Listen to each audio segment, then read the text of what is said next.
there is health crisis in Nigeria. Our hospitals will be empty in 2 years, Cmd'S are saying. And they are saying that judges, military more favored, NMA, that's Nigerian Medical Association, 16,000 doctors left Nigeria in 5 years. Mr. Chinedu, there's already health crisis in Nigeria. What do you have to say about that this morning? Well, I think it's something that has come to stay.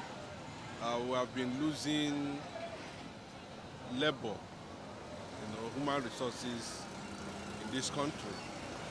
And the reason is not far-fetched why we are having massive exodus of professionals, able-bodied men, experts, out moving out of the country in their numbers, in droves.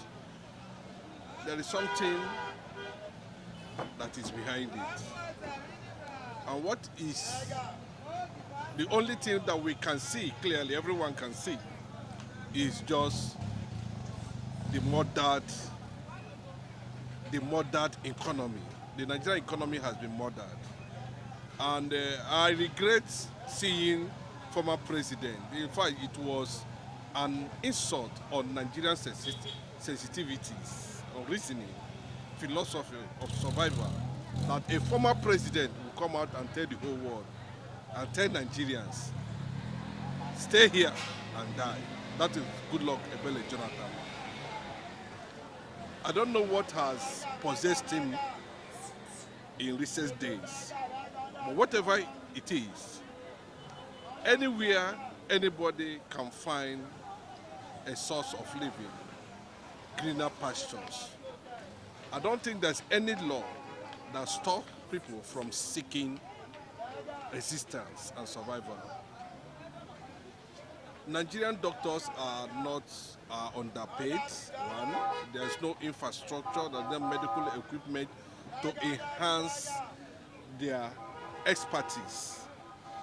And if you look at it very well, most of them knew that instead of them wasting time in a country where they are not recognized, and possibly their professionalism or their input in the healthcare sector is not appreciated by the system. You can see the public hospitals in Nigeria has completely destroyed. I can tell you that. No facility, most of them that even manage to run their private hospitals, outside public hospitals, has continued to experience a severe cost of running it as a result of the inflation that Nigerians have found themselves. It becomes terrible and horrible recently. And that is why they are telling you, informing you, that you are not going to get any medical attention, talk less of the IT technology that should have enhanced the healthcare that's not even in existence. And that's why most of them are running away. Then what is the way forward for our medical? Because it seems that the politicians are enjoying Nigeria, the judges, medical doctors are saying no. There's nothing really here, and they are running out of Nigeria. What do you think that the government should do to stop their migration abroad? Government know what to do to stop them, but they don't have the right to stop them. If we want to create an atmosphere of friendliness where these people will not see outside Nigeria as an Eldorado, and also to excel in their profession, the government need to look at doctors' welfare first, then shut down medical tourism in Nigeria by senators, presidents, legislators, governors, they should stop traveling abroad. Because when they travel abroad, because they have the resources, they are careless about what happens to the citizens of the country who are seeking a better welfare package in the health sector. The government of Nigeria have not, irrespective that we have health minister, health this, health that, most of the budget you can see annually at the end of the day, nothing, absolutely nothing to show that there's a better healthcare package for the citizens. Outside that, this has resulted to millions and millions of Nigerians dying as a result of not being able to access healthcare facilities. You're even looking at the price of the cost of drugs now. It has really gone up. How do average Nigerian citizens, how do they cope with these current challenges about cost of drugs? Some hospitals there is no light and everything. How then do we go forward as a nation? We have not even moved forward, talk less of going forward. It is when you move forward, then you talk of going forward. We are stagnant. Nigeria is stagnant. No sector, not even one, for over 64 years or thereabout of Nigerian independence. They have not been able to solve one sector's problem. That is how bad it is. That is what they call bad leadership. That is why, if you look at it, it is common in Africa. The black man has siphoned his own natural endowments in terms of innovation, existence, in terms of reform, in terms of philosophy, in terms of making Africa, the black nations of Africa, a more better place for the black people, for the black continent. That's why you see almost all of them flood the European part of the world for whatever that is needed of them. Whatever that is their need, whatever they want, you see them going to Europe and that here. And that has been the norm, that has been the trend for a very long time now. How this thing is going to stop is when we are able to vote in leadership. Nigeria has not voted leadership. Once Nigeria votes leadership, once Nigeria is able to get leadership, then we can see most of these things, having a breath of life. That is what it is. And it's unfortunate we will continue in this trend for a very long time. The old men, pensioners, children. Imagine a woman that goes to a public hospital. You cannot access a doctor. Even before you access a doctor, they'll ask you for bribe. Ask you for bribe? Yes. It's there in the public hospitals. They'll ask you to deposit, apart from the high cost of accessing healthcare facilities, they will still demand that before you see the doctor who are supposed to give you attention, that you have to bribe your way, you have to tip. And if you don't do that, they will keep you there for a very long time. Even at emergency, when you see somebody that's Nigeria, I don't know what is wrong with this country, whether the country is demonic, it's possessed, I don't know what is wrong. Virtually everywhere, Nigerians are just not far from practicing cannibalism. They eat each other to survive. That is the situation we find ourselves. So in just 1 minute, what is the way forward for Nigeria? I think if there's a kind of reform, which I don't believe it works for Nigeria, I think they should embark on that and let it be effective if there's any form of legislation, that can transform the health sector, well, it's as good as that, Then getting people who are experienced, who are knowledgeable to man the health sector. Voting a competent, functional leadership is another thing. But if we continue to trend this path, we have found ourselves to define our destiny and moment. Okay. Ross will continue to crawl and crawl and crawl and crawl over and over and over again. Okay, thank you so much. Yeah. Goodluck Ebele Jonathan said that Nigeria should not jackpot, that we should stay and rebuild our country. What are your opinions about that this morning? Oh, I beg you go pack well. You don't chop belleful now. Jonathan don't chop belleful. All of them are corrupt leaders. It's one of the corrupt leaders we have in Nigeria. Why would you make that kind of statement? Are you trying to tell people to stay hungry and die?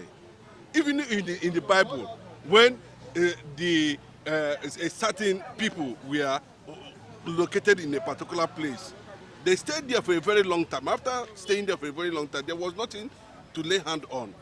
And they say if they continue to stay here, they will do what? They will die. The only option left for them was for them to migrate. Migration is part of humanity. Moving from one place to another is part of humanity.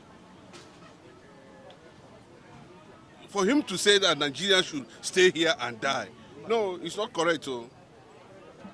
So those who are looting the resources of this country are the ones that should not japa. Former president, ex-president, senators, House of Rep members, those who have looted, who have worked, but nobody should leave Nigeria. As that would have been a reasonable talk to say.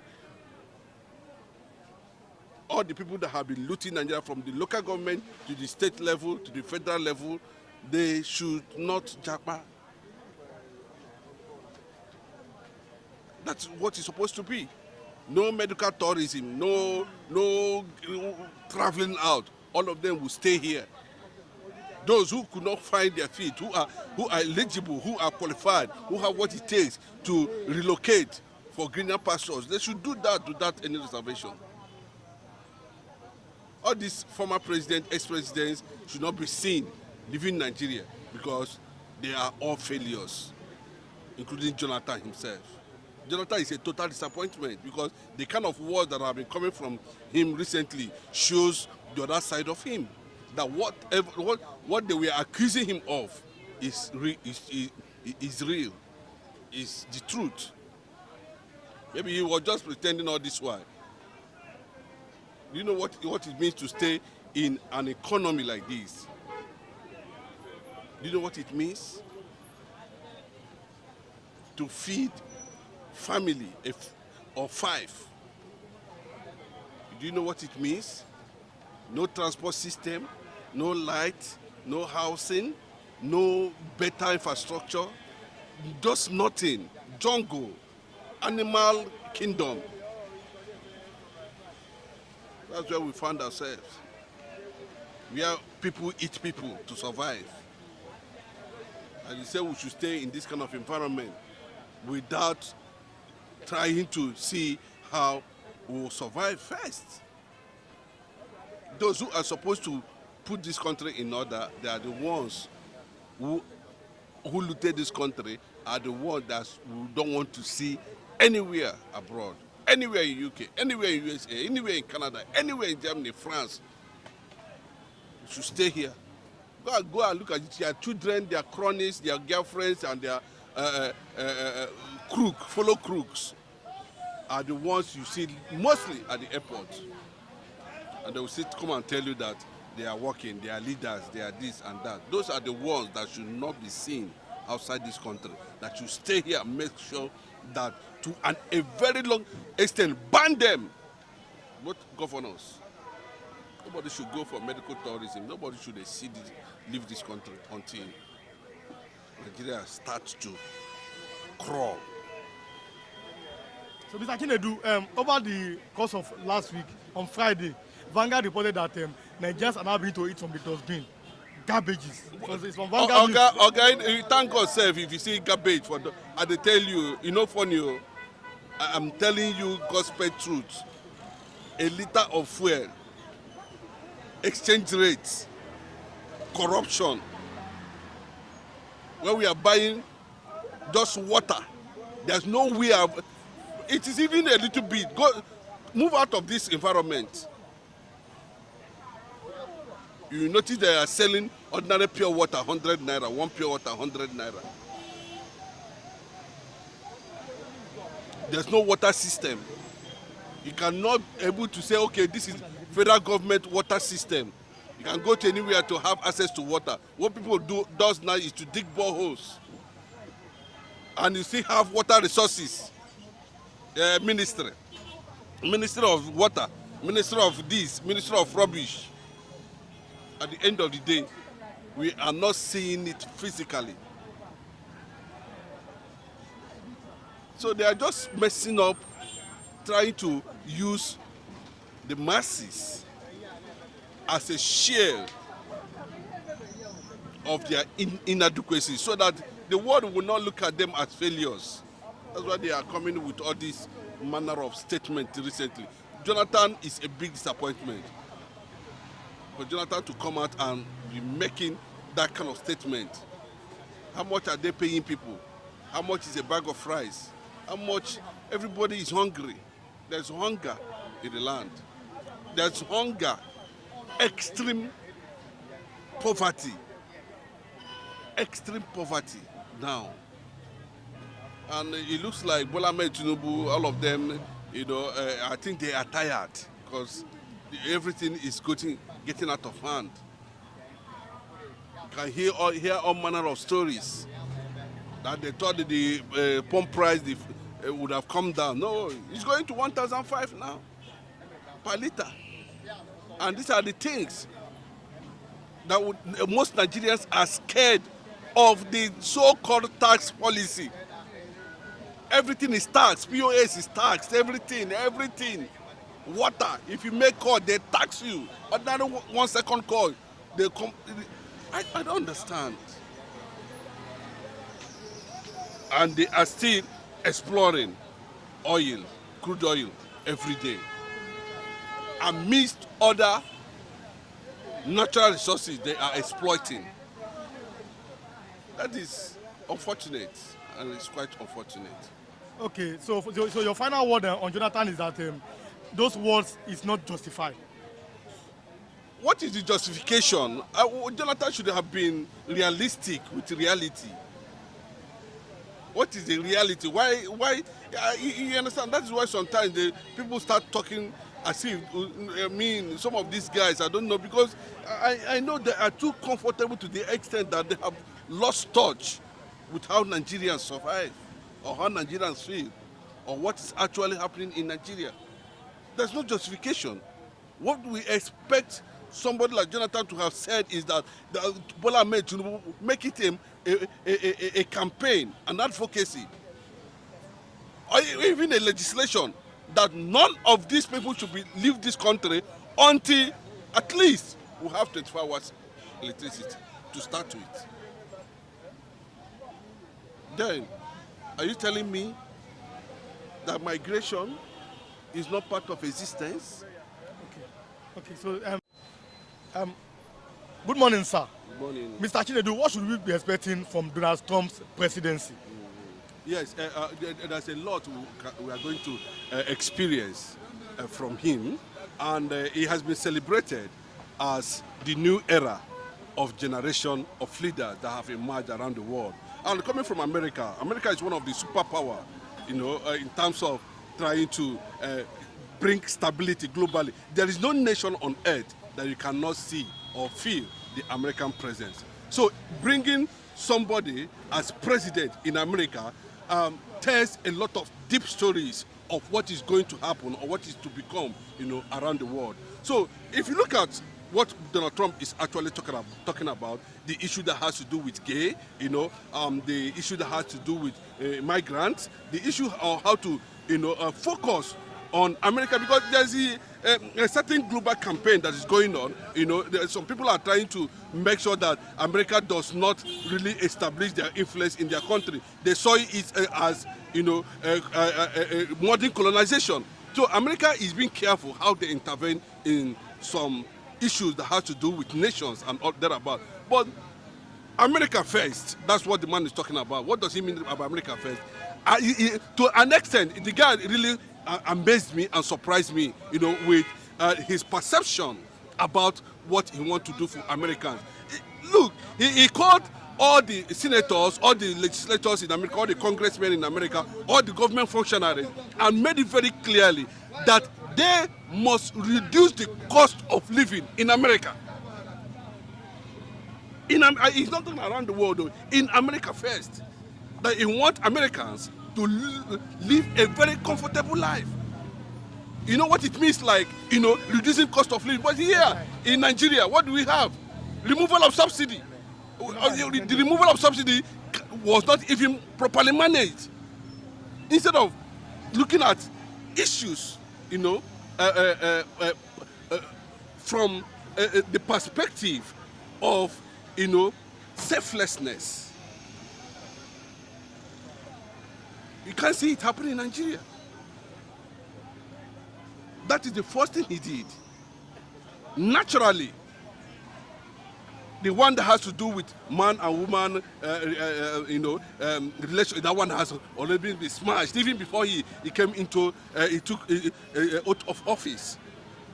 Secondly, the issue of people are already Pope has already made that statement, that he should look into the issue of migrants. We have a lot of crises all over the world, and people are running for safety. And America is always seen as a place of hope, as a place where humanity is respected, and it's a place where humanity can survive. But he's trying to protect, because one of the fundamentals of a good leader is to protect life and property. Outside that, there's no leadership. And he has made it a priority by himself that it is America first. Cut down the cost of living, that we want Americans to live, that he has come. Yeah, the second coming of Donald Trump. So, if you look at that issue of migrant, people who are illegally got involved themselves in America should leave. I think it has already been taken to court. Some group are already challenging that order. The Pope has also intervened, and I know that at the end of the day, there might be certain amendment and consideration based on that. And secondly, the issue that has to do with terrorism. He wants America to be safe.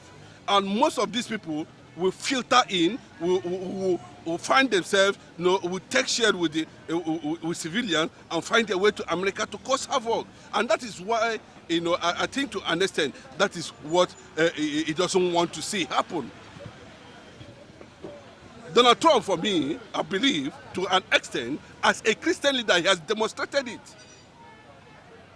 That he is a Christian and he represents peace. His coming represents peace.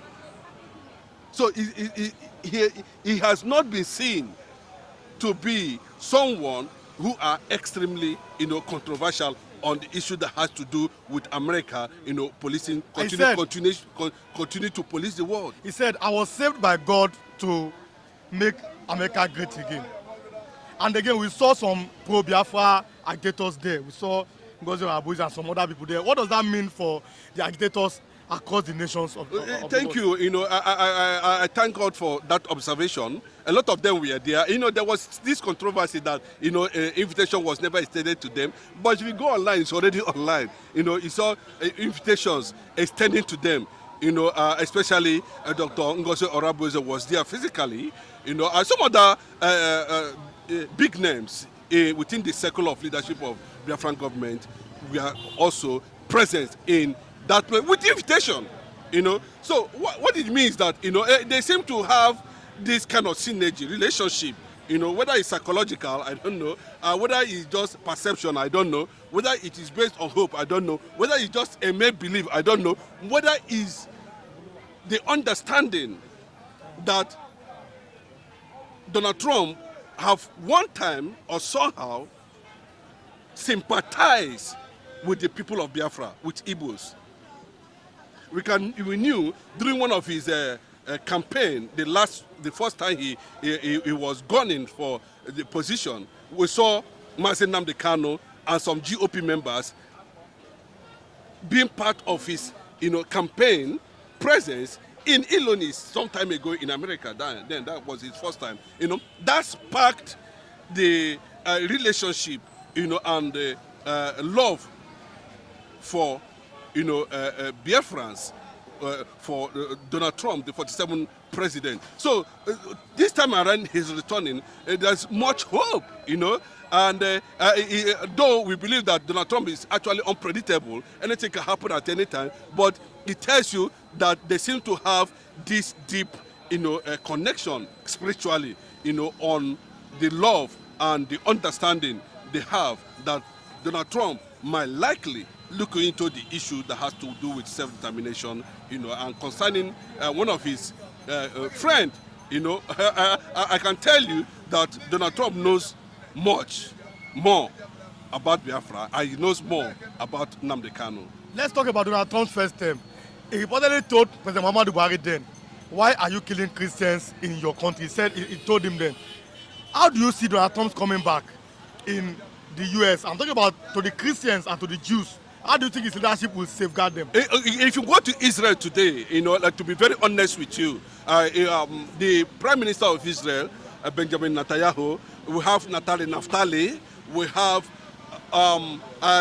so many of them here, that has come together, the Orthodox religious leaders, everybody, the Jews, the Israelis, the Arab Israelis, all of them.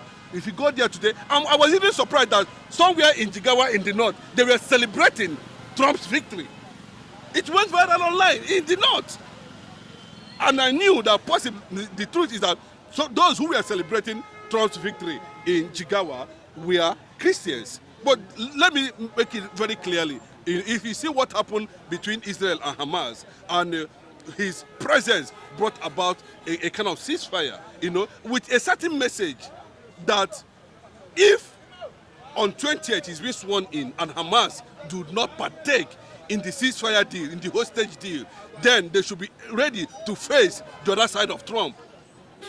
And he's a man who has shown humility to the conquests, who has shown interest to the Christendom all over the world, because always, especially in Nigeria, Christians are being murdered and killed on the name of religion, especially in the north, even in the southwest, even in the southeast. So he knew all these things, and that is one of the reasons that this massive campaign for Nigeria to look into it critically and see the need for disintegration of this country. Because, see, so that when there is any invasion, you will know whether it is coming for a certain purpose, and you will know how you champion yourself. But this one, you can just stay in your house because it's a secular nation. People the leaders of this country does not understand what it means to run a secular society. Somebody can just wake up one day, look at what is happening in Brunei, look at what happening in the Middle Belt on daily basis. And who are the major targets? The targets are the Christians. If you go to Middle East, the targets are anywhere. They always target. And it has come, and he has made it very clearly that, the killing of Christians, whether by omission or commission, must be stopped. Okay. So thank you so much for this. No. These are your analysis this morning. So then we go start now. On the front page of The Nation, Wale Edun said how Tinubu is stabilizing economy and reducing poverty. The question to all Nigerians is very simple. Is Tinubu really tackling poverty? Is the economy stable now as I'm talking? A man does not hail himself. People that are working for you cannot be hailing you, especially when you are the president or the governor or a local government chairman. I mean, when you are in an executive position. It is the people that are meant to serve that will hail you. It is the ordinary Nigerians, every Nigerian that should be saying, yes, things are going down and there's hope for the country. It is not the president's people or the president's appointed ministers that should be telling us that. There's a very, very huge amount of poverty currently going on in Nigeria. The other day, it was reported on Vanguard how people were eating from dustbin, garbages, which may lead to health hazards. Now, there's a report now on the front page of the Punch which says that Nigerians will start paying 50% increase for data and calls. For the layman who don't know what 50% means, it means that if you are buying card for 100 naira, it is now 150. The data you are buying for 1,000 naira is now 1,005. The data that you are buying for 3,000 naira is now 4,500. 50% increase on calls and data. And then somebody is now telling us, yes, you are moving in the right direction. Yes, there's no economic stability anywhere. The president should be careful not to be surrounded himself with sycophants. That's what happens across all boards to the respective presidents, the governors, and even the senators. Most times they are being surrounded by sycophants who does not tell them the truth, who always tell them only what they want to hear. And this is a very, very, very big problem. This is a very, very big indictment on our leaders. This is a very, very big, because this is the truth. But they don't want to be sacked or they don't want to be relieved of their job. They must find a way to suit or to massage the ego of the incumbent, either the president or the governor or the local government chairman, respectively. These things are not meant to be like that. When you are appointed as a minister or a special advisor, the onus is on you to speak the truth, to look at the eyes of the executive and tell them, good morning, sir, this is what we want to see in a nation. So because now the nation is saying that subscribers are now kicking as NCCOK's 50% increase. 50% increase in the midst of poverty. Yesterday, I reported, it's on the front pages of all major newspapers, how there's a likely increase in fuel prices, which will affect food because Nigeria is a mono economy. We are 80% dependent on oil. It's just a mono economy. And even the oil, which benefit has it given to Nigeria? I asked the question over the weekend. The oil in Nigeria, is it a blessing or is it a curse? We are a mono economy. We only depend on oil, on the crude oil. We can't say we want to move forward and want to go like this. Now the oil is likely to increase once again in Nigeria. Look at the price of food. How much is your minimum wage? How much is the bag of rice? Minimum wage is 70,000. They promised the NYSC, National Youth Service Corps. They promised them 7,000 as their monthly stipends. They are still paying 33,000 naira. A bag of rice is close to 100,000 naira. Minimum wage is 70,000. And then we are hearing likely increment in petrol, which will affect because our economy is dependent on only petrol and the price of FX. I mean the dollar. It's as simple as that. Anytime the dollar goes up, it affects Nigeria. Anytime the petroleum price goes up, it affects Nigerians. Then somebody wakes up early in the morning and say the president is stabilizing the economy. No. The other right step that I think he is doing in terms of number one, is trying to make sure that, for example, local government autonomy, which I'm very, very happy about. I'm looking at the security side of things, which is good. But when it comes to the economy, the president has not performed well. I must tell him the truth on that. He has not performed well on that. Nigerians are suffering. Nigerians are suffering. You cannot afford to eat a food of 2,000 naira is not enough for a Nigerian. A salary, people are still collecting 40,000, 50,000 naira as salary in Nigeria. So it's as simple as that. It is high time that our leaders surround themselves, people that tell them the truth. There's poverty already in Nigeria, and the poverty is very, very much. The poverty is too much. So let's tell ourselves the truth. We can't go forward like this in a nation. Anytime there's an increment of fuel, you can expect that it's just a bounce on other activities in Nigeria. I'm talking about transportation. Somebody, like I said, somebody is working in Agege. No, somebody is staying in Agege, working in Ikeja. Going and coming is 800 naira. He's collecting 40,000 naira as salary. So it is what it is. So our leaders should try and tell, I mean, the ministers, special advisors, let them tell the president the truth. And finally, let me talk about Donald Trump's emergence as the new president of the United States of America. I supported him, and I wanted him to win. And the first thing he said, there are only two genders. And I'm very happy about that. There should be only two genders. All this kind of shenanigans people are playing, I'm not in support. A male and a female, what is this nonsense everybody is doing about? He has said it, only two genders, America first. And there's likely deportation of he called them illegal aliens. African leaders should take a cue from Donald Trump. Your people should always come first in anything you do. Let your people come first. Put them first. Let their interests come first ahead of any other things. This man here is saying, make America great again. And you can be very sure he's a very, very proactive president. His cabinet is in place in Nigeria here. We elected a man who we call the man of integrity.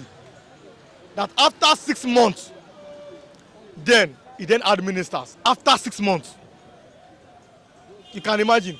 Nigeria had a president that after 6 months, before he formed his cabinet, Donald Trump is the president from today. The cabinet is already in place. These are the things we should always tell ourselves. So I'm personally I'm very happy about the emergence of Donald Trump, and we can expect, like he said, that he's the president of peace, that there will be world peace under his reign. And I read it this morning. The Kremlin, I'm talking about Vladimir Putin, has said that he congratulates Donald Trump. Donald Trump seems to have established a communication channel between him and Russia. And these are the two superpowers. And he said that him and Xi Jinping, I'm talking about president of China, they don't have any problem. These are what we want to see in a leader. No more war. Let there be peace across the nations of the earth. So it's a very, very welcome development, and it's a very, very good one.